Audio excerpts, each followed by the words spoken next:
mostrar um caso clínico que eu realizei, um dos primeiros casos clínicos que eu realizei de facetas em resina.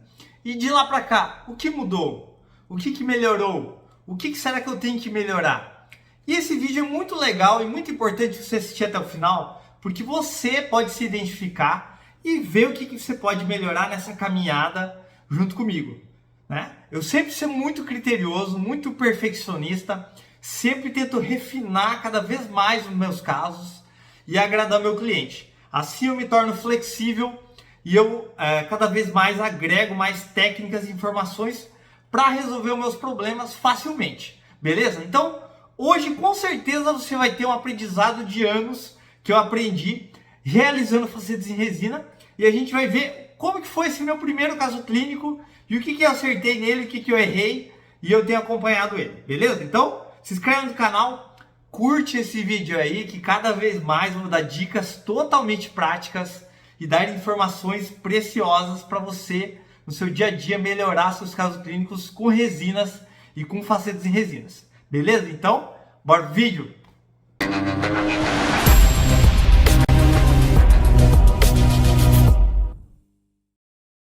Vou colocar a foto aqui desse caso clínico. Esse caso eu tenho acompanhado. Primeiro, eu vou falar um pouquinho sobre resinas. Eu trabalho com facetas em resina há mais de 13, acho que uns 15 anos, com facetas em resina. O que acontece? Antigamente eu ia fazer uma restauração classe 4 e eu acabava corrigindo o formato, tudo que eu via de errado naquele dente. Basicamente eu realizava uma faceta, mas não estava sabendo que era uma faceta em resina. Era isso que acontecia. Com o passar do tempo, as resinas mudaram, né? E foram lançadas resinas ultra brancas, né? Como exemplo, a Estelite, Ômega, que é da Dental Tokoyama, né? Então, a Tokoyama ela lançou essa resina e a gente via que era uma resina que podia trabalhar com uma superfície maior, você teria um polimento mais fácil, um polimento mais duradouro, baseado já na Polyfica LX5, né? Eu utilizava ainda a Polyfica LX5 antes dela mudar de nome. Então, são resinas que a gente poderia realizar um dente inteiro. Assim, a gente começou a fazer as facetas em resina. Então, eu não tenho como datar exatamente quando eu iniciei as minhas facetas. Esse caso específico, eu comecei a realizar facetas em dentes claros. A primeira resina que eu comprei da Estelite foi uma resina A1 para mim testar ela. E eu comecei a fazer facetas e corrigir formatos e eu achei ela incrível. Ok, comecei a pesquisar, comecei a trabalhar com a resina BL2 e comprei a BL1. Caí na primeira resina para utilizar a BL1. Então a primeira dica para vocês, primeira resina, se você for começar a realizar facetas em resina, não compre a BL1. Ela é uma resina muito mais difícil de trabalhar. Se vocês verem essa imagem desse caso clínico, ela tem muitos manchamentos. Qual que foi o erro que eu fiz nesse caso de facetas em resina? Eu utilizei a resina BL1 como esmalte para realizar toda a minha faceta. E quis fazer estratificação com ela. Ok? Ela é uma resina para mim fazer estratificação com ela? Sim, você pode realizar ela para fazer a estratificação com a BL1, né?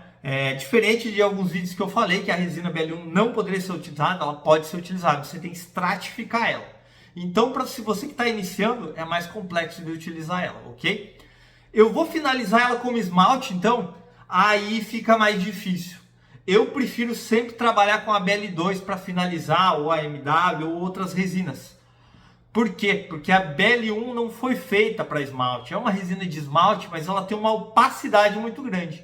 E sempre vai ter áreas que você vai ter dificuldade em cobrir com ela sem ter excesso, tá? Porque ela é uma resina muito opaca e se você deixar de cobrir alguma área, numa meia e qualquer areazinha, ela vai manchar e a tua faceta vai ficar manchada, tá? Então ela pode ser utilizada, você tem que ter uma experiência muito grande com estratificação. Então, esse foi o primeiro erro desse caso. Eu não finalizo mais meus casos com a resina BL1. Primeira dica, tá? Anotou aí? Segundo, eu não mudo muito de resina. Isso eu acertei. A Estelite, se você ver nesse caso, tem pouquíssimo manchamento, olha só. Foi um dos primeiros casos clínicos meu. É uma resina que tem um alto polimento, a cliente vem e ainda tem polimento, mas não tem um alto polimento. Então, essa cliente ela demorava demais para fazer os repolimentos, que eu recomendo fazer anualmente, pelo menos para manutenção. Depende do cuidado de cada cliente. Mas essa resina é uma ótima resina, ela dura. Você vê que eu não tenho problemas em manter ela, né? Segundo, não tenho fraturas, né? Fiz guias de desoclusão adequadas. Então, não tem esse problema, né? Muito importante você trabalhar a oclusão e saber fazer as guias de desoclusão e na hora do acabamento saber trabalhar elas. Isso é muito importante. Ok, o que eu errei nesse caso clínico? Primeiro, anatomia primária. Faltou volume de resina, faltou ameias, corrigir os cantos, arredondar mais os ângulos. Essa cliente ela gostou muito quando eu fiz as facetas. Tá? Primeiro, ela queria um dente muito quadrado, muito específico. E naquela época eu errei. Hoje em dia eu não cometo mais esse erro de forma alguma. Eu pedi para a cliente definir como ela queria o dente dela.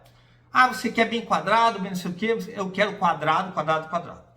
Fui fazer o acabamento, arredondei porque não, eu quero quadrado, quadrado, quadrado. Foi um erro muito severo que eu não cometo mais. Então, primeiro, você fala para o cliente, olha, eu vou fazer o seu caso clínico, mas eu vou dar características do meu trabalho para atingir uma faceta, um dente branco, mas com naturalidade. Esse é o segredo do meu trabalho. Posso trabalhar o branco de várias cores? Posso. Isso é ser um profissional versátil, né? Que esse é um dos trabalhos que eu mais faço, ter versatilidade nas cores, né? Esse é o meu trabalho, isso é essencial para mim. Mas o cliente não definir como ele quer o formato do dente. Isso eu não deixo mais. O formato eu vou fazer o que é melhor para aquele caso clínico. Por quê? Depende muito do sorriso, depende muito do zênite. Tem vezes que o cliente não tem espaços de um lado e do outro, então eu vou trabalhar o que eu posso melhorar o máximo possível.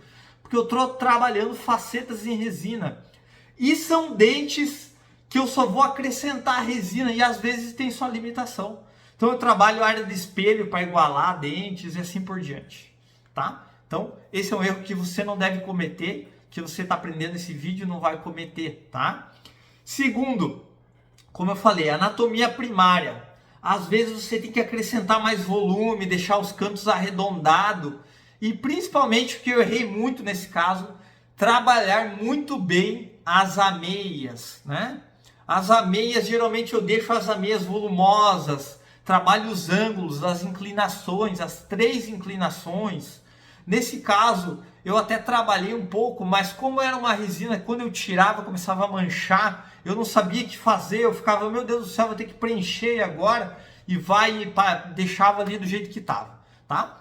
Se for ver, não ficou tão feio esse caso, né? A segunda dica muito preciosa, né, que eu faço hoje em dia, eu inicio fotografando os casos e finalizo fotografando e mostro para o cliente a evolução, mostrando as limitações do caso dele e a evolução que a gente conseguiu com o caso dele. Isso é muito incrível, gera muitos depoimentos, gera muita alegria para o cliente, a satisfação dele conseguir ver o que ele passou para conseguir aquele resultado, né? Então, essa é uma dica muito preciosa também que eu faço. E última dica, e muito preciosa também, muito preciosa, eu fotografo quando eu termino o meu caso. O cliente está cansado, eu estou cansado, eu gravo um videozinho curtinho. Se vocês me seguirem lá no Instagram, Dr. Rafael Gado, lá vai ter vários vídeos lá de casos clínicos que eu faço. Às vezes é quando o cliente finalizou a faceta, eu gravo o vídeo.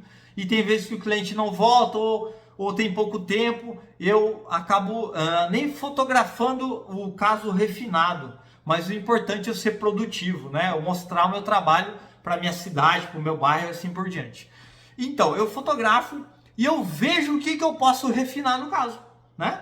Aí é legal, eu vou lá na segunda sessão, faço um repolimento, refino, mostro para o cliente e aí a gente tem uma alta satisfação. Tudo isso eu criei protocolos para mim refinar os meus casos clínicos. Olha que legal, né? E em breve esses protocolos vão estar num curso, né, que é muito interessante, que eu estou refinando cada vez mais ele, que vai ter essas informações preciosas, beleza? Dica compartilhada, conhecimento multiplicado. Por favor, testem essas dicas na prática. Espero ter ajudado vocês.